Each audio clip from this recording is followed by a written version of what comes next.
Welcome back to all. Public health and sanitary engineering എന്ന പാഠഭാഗത്തെ 9ാമത്തെ video ആണിത്. Okay, നമുക്ക് ക്ലാസ്സിലോട്ട് കിടക്കാം. അപ്പം നമ്മൾ സീവർ സെക്ഷനുകളാണ് പഠിച്ചുകൊണ്ടിരിക്കുന്നത്. ഇനി നമുക്ക് ബാക്കിയുള്ളതൂടെ കവർ ചെയ്യാം. സെമി സർക്കുലർ സീവർ സെക്ഷനാണ് 4ാമത്തേത്. അപ്പം എന്താണ് ഇതിൻ്റെ പ്രത്യേകത? The shape of sewer section gives wider base at the bottom and suitable for constructing large sewer with less available headroom. It possesses better hydraulic property. എന്താ പറയുന്നത്? സെമി സർക്കുലർ സീവർ സെക്ഷൻ എന്ന് പറഞ്ഞാൽ അതിൻ്റെ ആകൃതി എന്തായിരിക്കും?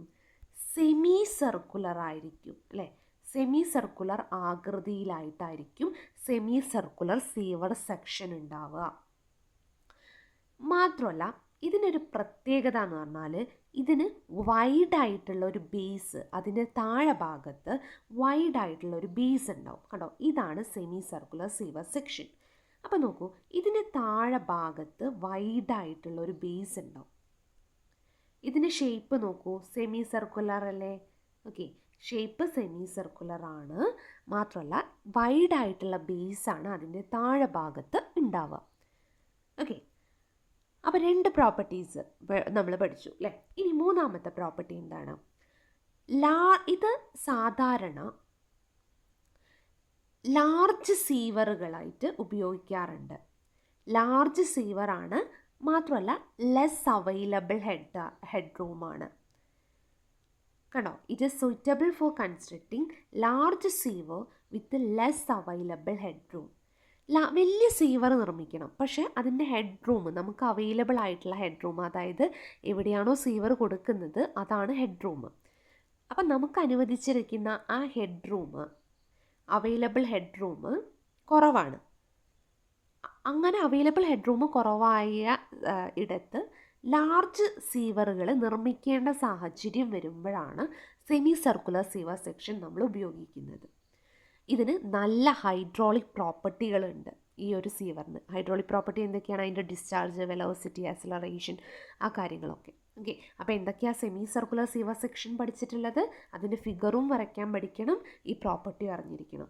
സെമി സർക്കുലർ സീവർ സെക്ഷൻ്റെ ആകൃതി semi circular ആയിരിക്കും. ഇതിന് ഒരു വൈഡ് ബേസ്, ബോട്ടത്തിൽ ഒരു വൈഡ് ബേസ് ഉണ്ടായിരിക്കും. പിന്നെ എന്താ ഉള്ളത്? ഇതിന് നല്ല ഹൈഡ്രോളിക് പ്രോപ്പർട്ടി ഉണ്ടാവും. സാധാരണയായിട്ട് നമ്മൾ ലാർജ് സീവർ നിർമ്മിക്കണം. ഇവിടെ ലെസ് ഹെഡ് റൂം ഉള്ള സാഹചര്യത്തിൽ ലാർജ് സീവറുകൾ നിർമ്മിക്കേണ്ട സാഹചര്യത്തിലാണ് നമ്മൾ semi circular sewer section adopt ചെയ്യുന്നത്. ഓക്കെ, അപ്പോൾ എന്താണ് സെമി സർക്കുലർ സീവർ സെക്ഷൻ എന്ന് കഴിഞ്ഞു. ഇനി പാരാബോളിക് സീവർ സെക്ഷനാണ് നമുക്ക് പഠിക്കാനുള്ളത്. അപ്പോൾ അതിൻ്റെ ആകൃതി എന്തായിരിക്കും? പാരാബോളിക് ഷേപ്പായിരിക്കും ഇതിൻ്റെ ആകൃതി ഉണ്ടാവുക. ഓക്കെ, അതായത് ഇതിൻ്റെ അപ്പർ ആർച്ച്, ഈ സീവർ സെക്ഷൻ്റെ അപ്പർ ആർച്ചാണ് പാരാബോളിക് ഷേപ്പ് ഉണ്ടാവുക. ഇത് സാധാരണ ചെറിയ ക്വാണ്ടിറ്റി സീവേജൊക്കെ ക്യാരി ചെയ്യാൻ വേണ്ടിയിട്ട് ആണ് ഇത്തരത്തിലുള്ള പാരാബോളിക് സീവർ സെക്ഷൻ ഉപയോഗിക്കുന്നത്. പിന്നെ ഇതിൻ്റെ കൺസ്ട്രക്ഷൻ, ഈ സീവറിൻ്റെ കൺസ്ട്രക്ഷൻ വളരെ എക്കണോമിക്കലാണ്. ഇനി നമുക്കതിൻ്റെ ഫിഗർ ഒന്ന് കാണാം കേട്ടോ. ഇതാണ് പാരാബോളിക് സീവർ സെക്ഷൻ. അപ്പോൾ ഫിഗർ നോക്കുക, ഇതിൻ്റെ അപ്പർ ആർച്ച്, ഇതാണ് അപ്പർ ആർച്ച്, ഇത് പാരാബോളിക് ഷേപ്പാണ്. ഓക്കെ, ഇതിൻ്റെ അപ്പർ ആർച്ച് പാരാബോളിക് ഷേപ്പാണ്. മാത്രമല്ല ഇതിൻ്റെ കൺസ്ട്രക്ഷൻ, ഇങ്ങനെ ഒരു പാരാബോളിക് സീവർ സെക്ഷൻ ഉണ്ടാക്കുന്നതിൻ്റെ കൺസ്ട്രക്ഷൻ വളരെ ചിലവ് കുറഞ്ഞതാണ്, എക്കണോമിക്കാണ്. അപ്പോൾ 2 പ്രോപ്പർട്ടി കഴിഞ്ഞു. ഇനി 3ാമത്തെ പ്രോപ്പർട്ടി, ഇത് സാധാരണ കുറഞ്ഞ അളവിൽ സീവേജ് ക്യാരി ചെയ്യുന്ന സാഹചര്യങ്ങളിലാണ് പാരാബോളിക് സീവർ സെക്ഷൻ നമ്മൾ ഉപയോഗിക്കുന്നത്. ഓക്കെ, ഇനി ഹോഴ്സ് ഷൂ സീവർ സെക്ഷനാണ് നമുക്ക് പഠിക്കാനുള്ളത്. ഹോഴ്സ് ഷൂ എന്ന് പറഞ്ഞാൽ എന്താ? കുതിരയുടെയൊക്കെ കാല് ശ്രദ്ധിച്ചിട്ടില്ലേ? അതാണ് ഹോഴ്സ് ഷൂ എന്ന് പറയുന്നത്. അപ്പോൾ ആ ഒരു കുതിരയുടെ ആ കുടമ്പ്, ആ കാല് പോലെ ആയിരിക്കും സീവർ ഉള്ളതെങ്കിൽ അതാണ് ഹോഴ്സ് ഷൂ സീവർ സെക്ഷൻ എന്ന് പറയുന്നത്. ഈ ടൈപ്പ് സീവർ സെക്ഷൻ സാധാരണ ലാർജ് സീവർ, ഹെവി, നല്ല ഡിസ്ചാർജുള്ള ലാർജ് സീവറുകൾ കൺസ്ട്രക്റ്റ് ചെയ്യുമ്പോഴാണ് ഹോഴ്ഷൂ സീവർ സെക്ഷൻ നമ്മൾ ഉപയോഗിക്കുന്നത്. ഈ ടൈപ്പ് സീവർ സെക്ഷൻ എപ്പോഴാണ് ഉപയോഗിക്കുന്നത്? ലാർജ് സീവർ വിത്ത് ഹെവി ഡിസ്ചാർജ്. ആ സാഹചര്യത്തിലാണ് ഹോഴ്ഷൂ സീവർ സെക്ഷൻ ഉപയോഗിക്കുന്നത്. അതിന് എക്സാമ്പിളാണ് ഔട്ട്ഫാള്, ട്രങ്ക് സീവറുകളൊക്കെ അതിന് എക്സാമ്പിളാണ് കേട്ടോ. ഇതിൻ്റെ ഹൈറ്റ് അതിൻ്റെ വീതിയേക്കാളും, ഇതിൻ്റെ ഹൈറ്റ് അഥവാ ഉയരം വീതിയേക്കാൾ കൂടുതലായിരിക്കും. സാധാരണ ടണലിൻ്റെ ഉള്ളിൽ കൂടെ പോണ സീവറുകൾ നിർമ്മിക്കുമ്പോൾ നമ്മളത് ഹോഴ്ഷൂ ഷേപ്പിലാണ് നിർമ്മിക്കാറുള്ളത്. ഇതിൻ്റെ ടോപ്പ് സർഫസ്, ഈ സീവറിൻ്റെ ടോപ്പ് സർഫസ് സെമി സർക്കുലർ ആയിരിക്കും വിത്ത് കുറച്ച് ഒരു സൈഡ് ഇൻക്ലൈൻഡോ അല്ലെങ്കിൽ വെർട്ടിക്കലോ ആയിരിക്കും. ബോട്ടം ആണെങ്കിൽ ഫ്ലാറ്റ് സർക്കുലർ ഓർ പരാബോയിഡ് ഷേപ്പിലാണ് ഉണ്ടാവുക. ഓക്കെ, എന്തൊക്കെയാണ് നമ്മൾ പഠിച്ചിട്ടുള്ളത്? ഹോഴ്ഷൂ സീവർ സെക്ഷൻ്റെ പ്രത്യേകതകൾ എന്താണ്? സാധാരണ ലാർജ് സീവർ വിത്ത് ഹെവി ഡിസ്ചാർജ്. ആ സാഹചര്യത്തിലാണ് ഹോഴ്ഷൂ സീവർ സെക്ഷൻ നമ്മൾ നിർമ്മിക്കുന്നത്. അതിന് എക്സാമ്പിൾ ഔട്ട്ഫാള്, ഡ്രങ്ക് സീവറുകളൊക്കെ അതിന് എക്സാമ്പിളാണ്. ഇതിൻ്റെ ഹൈറ്റ് വീതിയേക്കാൾ ഉയരം കൂടുതലുള്ള സാഹചര്യത്തിലാണ് ഹോഴ്ഷൂ സീവർ സെക്ഷൻ നിർമ്മിക്കുന്നത്. ടണലിലൂടെയുള്ള സീവറുകൾ ഹോഴ്ഷൂ ഷേപ്പിലാണ് നിർമ്മിച്ചെടുക്കാറുള്ളത്. അതിൻ്റെ ടോപ്പ് സർഫസ് സെമി സർക്കുലർ ആയിരിക്കും, പിന്നെ ഒരു സൈഡ് ഇൻക്ലൈൻഡോ വെർട്ടിക്കൽ ആയിരിക്കും. അതിൻ്റെ അടിഭാഗം ഫ്ലാറ്റോ സർക്കുലറോ പരാബോയിഡ് ഷേപ്പോ ഉണ്ടാവും. ഓക്കെ, ഇതാണ് ഹോഴ്ഷൂ ഷേപ്പ്. ഫിഗർ വരയ്ക്കാൻ പഠിക്കണം കേട്ടോ. ഇനി അടുത്ത ബാസ്ക്കറ്റ് ഹാൻഡിൽഡ് സീവർ സെക്ഷൻ. അപ്പോൾ ഈ ഒരു സീവർ സെക്ഷൻ്റെ പ്രത്യേകത എന്ന് പറഞ്ഞാൽ ഇതിൻ്റെ അപ്പർ പോർഷൻ എന്ന് പറഞ്ഞാൽ ഒരു ബാസ്ക്കറ്റ് ഹാൻഡിൽ പോലെ ഉണ്ടായിരിക്കും. അതാണ് ഇതിൻ്റെ പ്രത്യേകത. ഇത് ഈ സീവറിൻ്റെ എന്തുണ്ടാവും? അപ്പർ പോർഷൻ ഒരു ബാസ്ക്കറ്റ് ഹാൻഡിൽ പോലെ ഉണ്ടാവും. സ്മോൾ ഡിസ്ചാർജ് ആണ്. അതായത് ഇതിൻ്റെ ബോട്ടം പോർഷനിലൂടെ, ഇതിൻ്റെ ഒരു ചെറിയ ബോട്ടം നാരോ പോർഷനിലൂടെ ചെറിയ ഡിസ്ചാർജേ ഉണ്ടാവുള്ളൂ. മാത്രമല്ല ഡ്യൂറിങ് റെയിനി സീസൺ, മഴക്കാലത്ത് combined sewage flow in full section. അതായത് ഇതിലൂടെ മഴക്കാലങ്ങളിൽ കമ്പൈൻഡ് സീവേജ് ഫുൾ സെക്ഷനിലൂടെയാണ് ഒഴുകുന്നത്. ഇപ്പം ഇത്തരത്തിലുള്ള ഷേപ്പുകൾ ഇപ്പോഴത്തെ സാഹചര്യത്തിൽ നമ്മളധികം ഉപയോഗിക്കാറില്ല. ഓക്കെ, അപ്പോൾ ഇതിൻ്റെ പ്രത്യേകതകൾ എന്താണ്? ഇതിൻ്റെ അപ്പർ പോർഷൻ എന്ന് ഒരു ബാസ്ക്കറ്റ് ഹാൻഡിൽ പോലെ ഉണ്ടാവും. ഇതിൻ്റെ അടിഭാഗത്തൊരു നാരോ പോർഷൻ ഉണ്ടായില്ലേ? ആ നാരോ പോർഷനിൽ എന്താണ്? Small discharge. അത് കാരണം സ്മോൾ ഡിസ്ചാർജ് ആണ് ഉണ്ടാവുക. പക്ഷേ റെയിനി സീസണിൽ കമ്പൈൻഡ് സീവേജ് ആണെങ്കിൽ ഫുൾ സെക്ഷനിലൂടെയാണ് സീവേജ് ഒഴുകിക്കൊണ്ടിരിക്കുന്നത്.